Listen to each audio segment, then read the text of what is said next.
اما بعد فاعوذ باللہ من الشیطان الرجیم بسم اللہ الرحمن الرحیم وقضى ربك الا تعبدوا الا اياه وبالوالدين احسانا صدق اللہ العظیم۔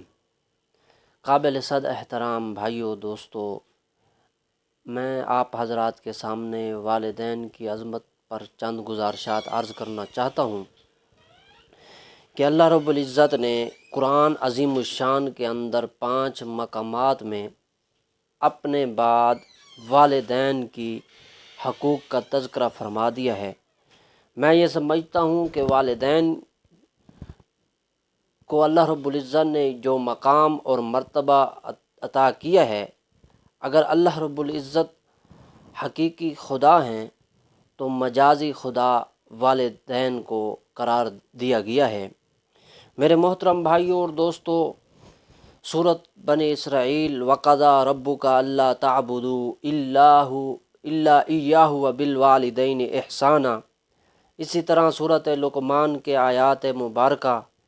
تو میرے محترم بھائیوں اور دوستو، جہاں بھی اللہ رب العزت نے تذکرہ فرمایا ہے تو کہیں تو اللہ پاک نے یہ فرمایا کہ والدین کے سامنے اف نہ کہو، کہیں اللہ پاک نے یوں فرمایا کہ آپ میرا بھی شکریہ ادا کرو اور اپنے والدین کا بھی شکریہ ادا کرو۔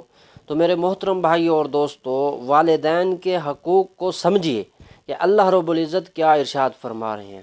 تو میں اسی طرح صرف ایک واقعہ آپ کے سامنے عرض کر کے اجازت چاہوں گا کہ حضرت علقمہ نبی علیہ السلام کے صحابی ہیں، وقت کے تہجد گزار ہیں، ولی اللہ ہیں، سب سے بڑھ کر وہ نبی علیہ السلام کے صحابی ہیں۔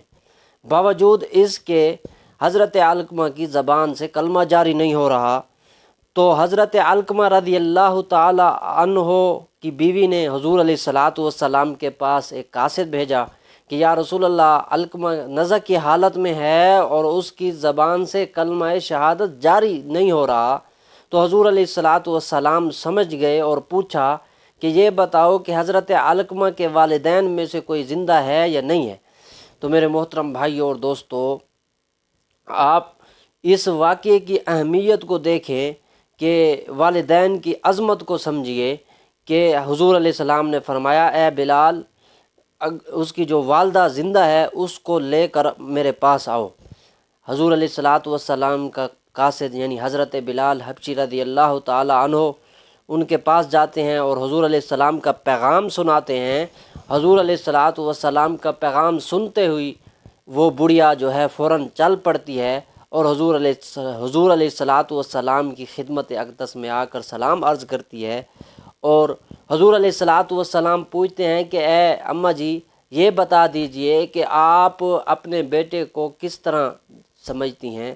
تو انہوں نے کہا کہ میرا بیٹا حضرت علقمہ ماشاءاللہ تلاوت کرنے والا ہے، تہجد گزار ہے، عبادت گزار ہے، نیک ہے، متقی ہے، پرہیزگار ہے، لیکن حضور علیہ السلام نے ارشاد فرمایا میں یہ نہیں پوچھ رہا بلکہ یہ پوچھ رہا ہوں کہ آپ اس کے متعلق کیا کہتی ہیں، آپ یہ بتائیں۔ تو انہوں نے کہا کہ یا رسول اللہ صلی اللہ علیہ وسلم، بس تھوڑی سی بات ہوئی، میں تھوڑی ناراض ہوں اس سے۔ حضور علیہ السلام نے ارشاد فرمایا کہ علقمہ کو آپ جو ہے معاف فرما دیں۔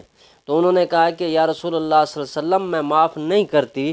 حضور علیہ السلام جلال میں آ کر کہنے لگے کہ اے بلال، لکڑیاں کا ایندھن اکٹھا کرو اور اس آگ کے اندر حضرت علقمہ کو ڈال دو۔ اب یہ بات سننے کی دیر تھی، حضرت علقمہ کی والدہ کی زبان سے بے ساختہ نکلا کہ یا رسول اللہ صلی اللہ علیہ وسلم، میرے سامنے میرے لخت جگر کو آگ کے اندر ڈالا جائے گا؟ حضور علیہ السلام نے ارشاد فرمایا کہ اے اماں جی، اگر آپ نے اس کو معاف نہ کیا تو وہ اسی کا حقدار ہے۔